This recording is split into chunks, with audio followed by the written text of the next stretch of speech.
Podcast MPD Spesial Ramadan. Assalamualaikum warahmatullahi wabarakatuh.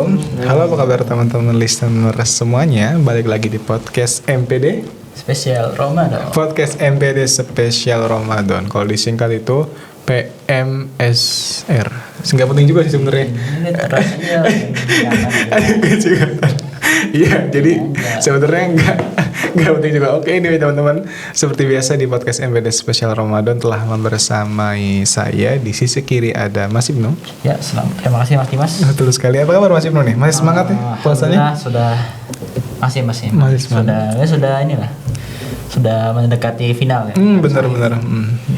Sudah mendekati babak final, sudah mau mencapai garis finish di bulan Ramadan ini, bulan yang sangat mulia. Dan tentunya di podcast MPD Spesial Ramadan ini Mas Ibnu, seperti pertemuan sebelumnya yang sudah sangat banyak dan membahana, kita akan membahas tema yang terkait dengan bulan Ramadan. Oke. Tapi sebelum itu kita perkenalkan dulu narasumber kita di sini. Seperti biasa telah bersamai kita kami dan para listener semua dimanapun berada, ada Ustadz Sulaiman Rasyid Hafizahullah Ta'ala. Assalamualaikum Ustadz. Waalaikumsalam warahmatullahi wabarakatuh. Apa kabar Ustadz? Sudah seorang narasumber yang membahana ya. Betul sekali. Apanya yang membahana nih? Suaranya, kabar gosipnya. Waduh. jadi terima kasih Ustadz jazakumullah khairan atas kesempatannya pada podcast kesempatan kali ini. Intinya telah meluangkan waktunya untuk membersamai kami dan para listener dimanapun berada untuk sharing terkait dengan tema yang akan kita bahas pada podcast kali ini, Mas Ibnu. Ini agak menyedihkan Mas Ibnu ya temanya ya. Iya ya, sebenarnya kita membahas Lailatul Qadar pun sudah cukup menyedihkan. Itu cukup benar karena memang sudah masuk ke fase 10 hari terakhir. Ya, sudah final ya. Sudah final. Sudah mendekati babak final dan sudah hampir finish. Dan pada tema podcast kali ini kita membahas tentang Ramadan yang akan segera pergi, Mas Ibnu. Karena memang di bulan ini amalan kebaikan dilipat gandakan dan sebagainya macamnya yang telah dijelaskan pada podcast sebelumnya. Dan kalaupun ada muslim yang nggak sedih, itu mungkin perlu dipertanyakan ya Mas. Dia malah senang kayak aku bisa makan sepuasnya lagi, nggak gitu. Bisa mie ayaman lagi. Betul sekali. Bisa nasi padang lagi. Nasi peteng. Ya ayam adik gimana? Jadi seperti itu Mas Ibnu. Jadi baik ya, temanya agak sedih, bukan agak sedih, memang sedih ya, dari yang kemarin karena kita sudah memasuki fase terakhir. Dan kalau misalkan mungkin tadi yang telah saya jelaskan, ada beberapa sikap ya, macam-macam sikap manusia terkait dengan menanggapi Ramadan yang akan segera pergi. Ada yang memang sedih karena memang kesempatan untuk amal yang dilapat gandakan itu telah berlalu. Ada yang memang ya mungkin sebagian kecil dari kita senang gitu ya, bisa mie ayaman lagi. Dan kalau kita menengok para ulama terdahulu nih Ustadz, kira-kira ketika Ramadan akan berlalu, ini bagaimana sih Ustadz sikap para ulama terdahulu? Ya, bismillah wassalatu wassalamu ala rasulillah amma ba'd. Ada pepatah lebay mengatakan, bukan pertemuan yang aku sesalkan, tapi perpisahan yang aku tangisi. Karena perpisahan itu lebih menyakitkan. Ya. Orang yang bertemu tapi tidak ya sekedar bertemu saja. Tidak ada kata-kata perpisahan, ya bertemu saja ya bertemu terus, kadang ketemu lagi, kadang enggak, ini biasa-biasa saja. Tapi kalau bertemu dan bertemu yang cukup intens ya, setiap hari bertemu, kemana-mana dia, situ ada kita, lalu tiba-tiba harus berpisah, ini sesuatu yang berat. Sama dengan Ramadan. Selama 29 hari kurang lebih atau 30 hari tergantung ya, selama sebulan penuh kita bertemu dengan yang namanya hari-hari bulan Ramadan. Kita bertemu dengan kawan-kawan di masjid untuk tarawehan bersama-sama. Kita bertemu dengan kawan-kawan untuk etikaf bersama kalau ada etikaf. Kita bertemu dengan teman-teman untuk baca Quran bersama, bermajlis bersama, kajian buka puasa bersama, mendengar kultum bersama. Lalu tiba-tiba harus berpisah. Ya, dengan segala agenda tersebut. tentu ini sesuatu yang menyedihkan. Ya, sedih dalam arti potensi-potensi kesempatan emas untuk meningkatkan amal pahala itu pintunya sebahagian sudah tertutup, walaupun tidak semuanya, tapi sebahagian besarnya sudah tertutup. Ya, ini salah satu hikmah kenapa ada Lailatul Qadar ya, untuk meningkatkan pahala, melipat gandakan pahala. Umur kita cuma 60-70 tahun, sementara umur terdahulu sangat panjang. Nah, dengan satu kali Lailatul Qadar 83 tahun. 10 kali kita dapat Lailatul Qadar 830 tahun. Nah, kita bisa mengejar pahala umur terdahulu. Makanya para ulama dulu sangat bersedih ya. Nampak pada mereka, wajah mereka itu kesedihan karena menjelang hari-hari terakhir di bulan Ramadan. Akan tetapi tentu berbeda ya, sedih yang dibangun di atas ilmu dengan sedih yang dibangun tidak di atas ilmu. Ya. Sedih yang tidak dibangun di atas ilmu ya cuma pasang status doang. Ya. Apa bahasa Inggrisnya? Set. Ended soon, soon ya. Ended soon. Sebentar lagi akan berakhir. Pasang di Facebook, pasang emotikonnya sad, sedih. Iya kan? Tapi gitu doang. Setelah beli status ya tidur ya, sama saja ya. Gak ada perubahan. Nah, ini kesedihan yang dusta namanya. Kesedihan yang tidak dibangun di atas ilmu. Berbeda dengan para ulama. Ya. Sedih mereka itu dibangun di atas ilmu.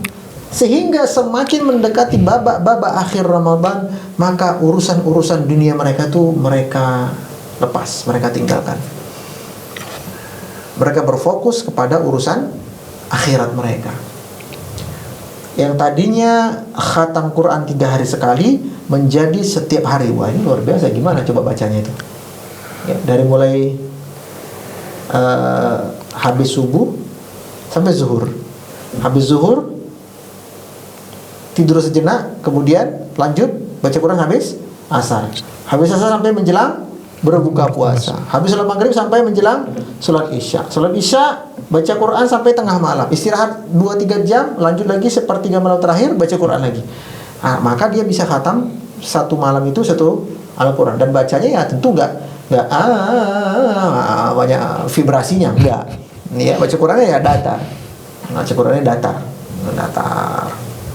Ya, alhamdulillah rabbil alamin arrahmanir rahim maliki yaumiddin iyyaka na'budu wa iyyaka nasta'in. Tapi kalau bacanya alhamdulillahi rabbil alamin, wah, ini yang mendengar juga ngantuk, yang baca juga tidur. Ya, kok lompat ayatnya. Ya, bukan lagi micro sleeping ya, macro sleeping begitu. Waduh. Maka ya itu para ulama itu kesedihan mereka dibangun di atas ilmu. Ya, nah, ini keadaan mereka sehingga mereka semakin nginjak pedal gas. Ya, kalau kita nginjak, tapi yang kita injak rem sama rem tangan, ya, handbrake. Mau ngedrift dia, drift ke kasur. Putar balik. Iya, touring kan. Waduh. Iya, balik lagi. Diap lagi ya. Diap lagi. Kata andalan kita. Betul sekali. Tugas dan touring. Betul.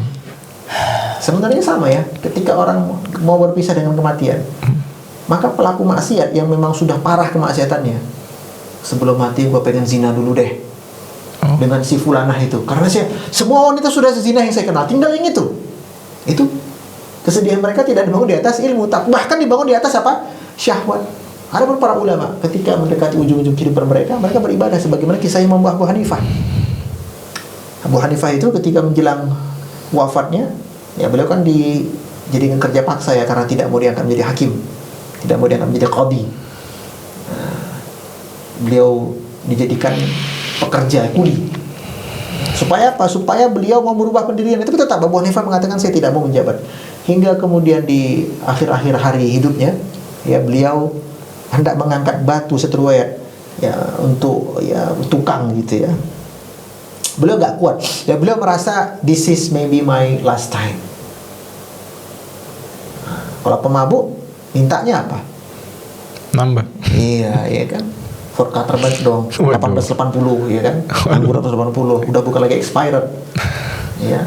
Nah, udah. Wah, tapi ahli ibadah nggak seperti itu. Ahli itu nggak seperti itu. Beliau berwudu kemudian sholat dan beliau wafat ketika sedang sujud. Utsman bin Affan pun demikian. Ya. Last time-nya bagaimana? Sedang puasa, sedang membaca Al-Quran. Ini perbedaan ketika kesedihan dibangun di atas ilmu dengan kesedihan tidak dibangun di atas ilmu, bahkan kesedihan dibangun di atas syahwat. Wallahu a'lam.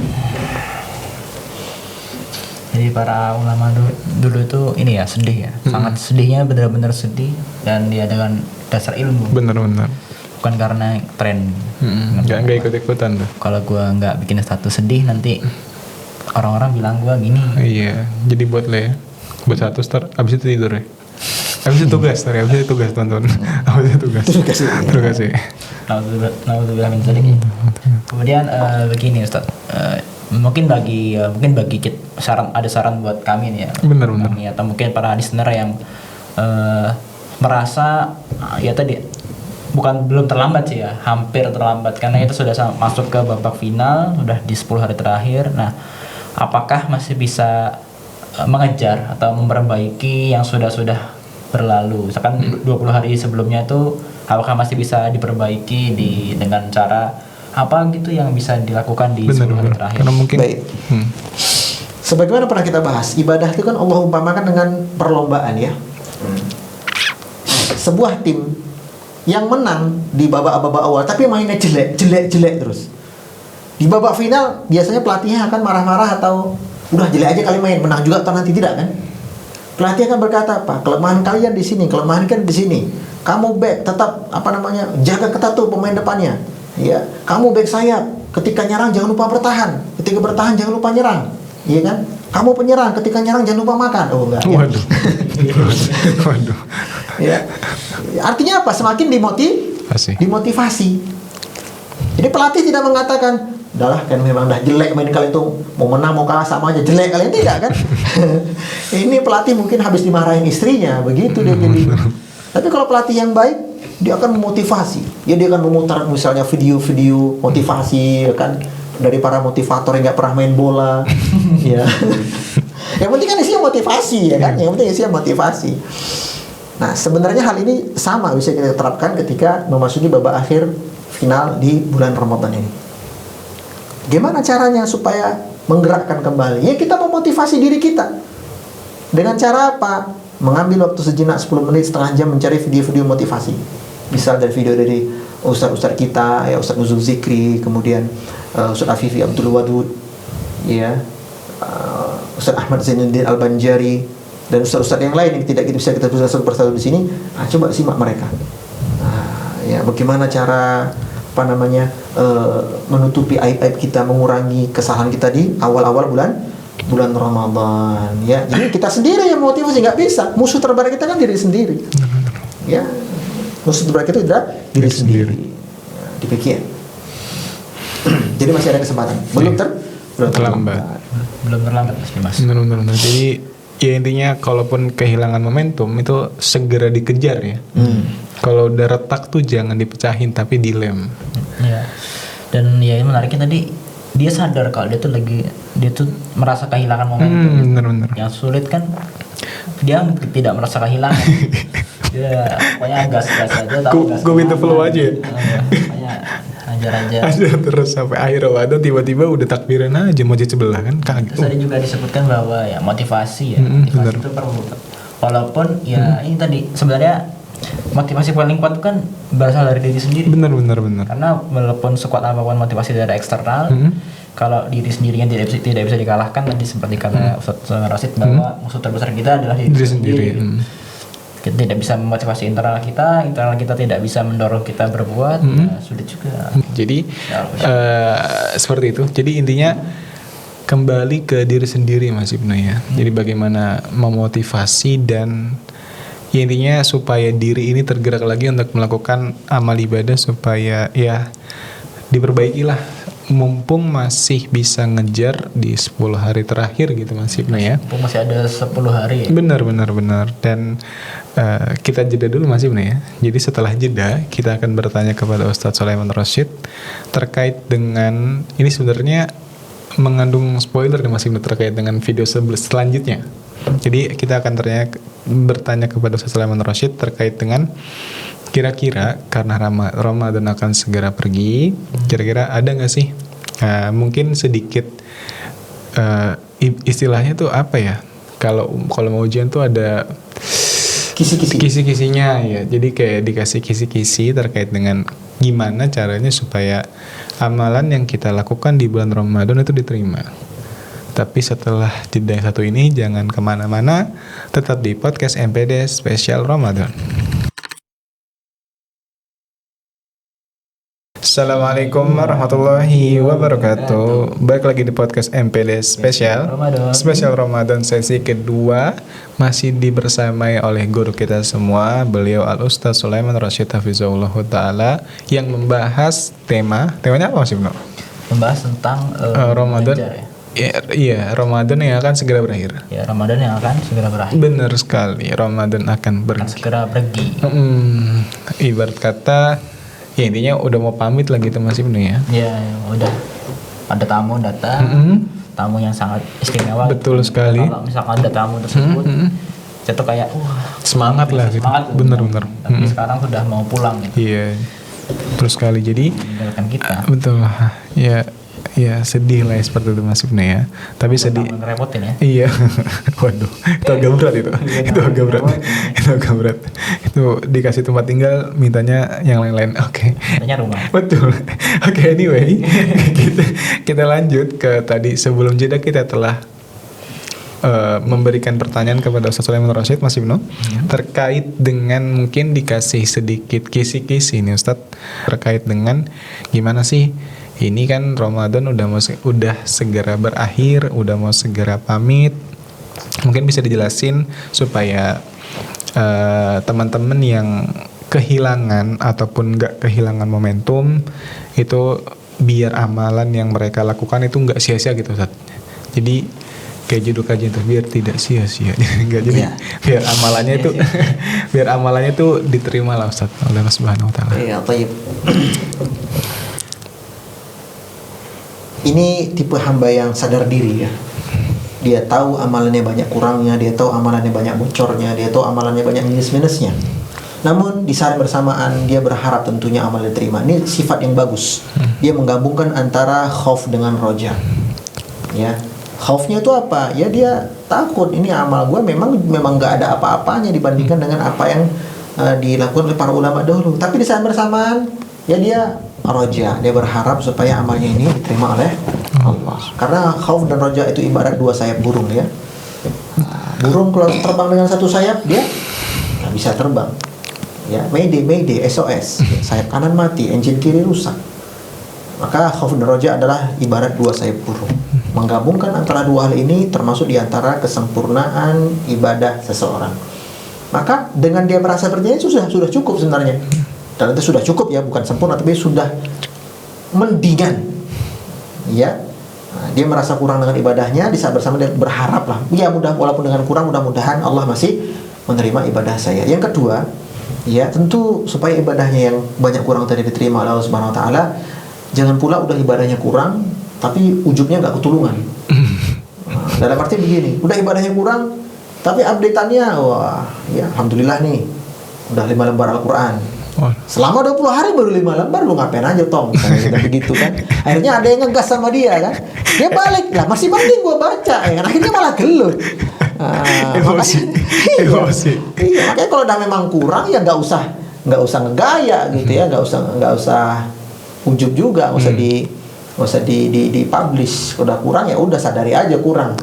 Yang mana ada orang mau cerita aibnya sendiri, ya kan? Nah, kemudian tentu tetap berdoa kepada Allah ya. Rabbana taqabbal minna innaka antas samiul alim wa tub alaina innaka antat tawwabur rahim. Demikian. Jadi tidak lupa, jadi intinya tetap berdoa dan ya intinya jangan menceritakan aib sendiri Ustaz tadi ya bilangnya ya. Nah, memang minus ya udah. Udah jelek, pamer lagi. Alhamdulillah selesai 1 juz, tapi postingannya di hari ke-30. Waduh. Alhamdulillah. Ya balik lagi ke orang-orang ya. Iya, Jadi seperti yang dikatakan pada sesi sebelumnya, kenapa saya jadi belibet ini? Jadi seperti yang dikatakan pada sesi sebelumnya, intinya kembali kepada diri sendiri. Ya cukup sekian Mas Ibnu ya. Iya. Pada podcast kesempatan. Gimana? Tadi di ini ya. supaya Ramadan amalan kita diterima, ya, selalu berdoa gitu. Betul sekali. Berdoa minta pertolongan kepada Allah. Betul. Dan semoga amalannya Diterima. amalan kita tadi diterima. oleh Allah Subhanahu wa taala. Tanpa ya mengharap gitu kan. Berharap diterima, dan juga jangan lupa ikhtiarnya tadi. Iya. Ikhtiarnya minus, dipublish lagi. Itu memancing keributan. Tapi ngarepnya ya bisa aja sih. Iya. Tinggian kita kalau berdoa kan harus tinggi. Iya, nggak apa-apa. Diri lah ya. Betul. Jadi ya ibadah juga harus disertai oleh tadi ya dua hal tadi seperti saya bilang, untuk khauf dan roja masih penuh ya. Dan cukup sekian untuk podcast pada kesempatan kali ini. Dan kami ucapkan jazakumullah khairan kepada Ustadz yang telah meluangkan waktunya untuk sharing informasi, berbagi terkait dengan tema-tema yang kita bahas. Dan kami ucapkan terima kasih juga kepada listener dimanapun berada. Jazakumullah khairan yang telah menonton. Dan tentunya tidak lupa selalu kami ingatkan, jangan cuma ditonton, tapi dicatat dan diamalkan. Betul sekali, ditonton, dicatat, diamalkan, disebar-sebar. Betul sekali. Kalau merasa fit, insya Allah emang bermanfaat ya Mas Bina. Jadi bisa di-share ke teman-teman kalau memang kamu rasa teman-teman ini butuh akan video ini. Jadi cukup sekian. Mohon maaf apabila ada kesalahan, baik yang disengaja maupun yang tidak disengaja. Kami ucapkan wassalamualaikum warahmatullahi wabarakatuh. Podcast MPD Spesial Ramadan.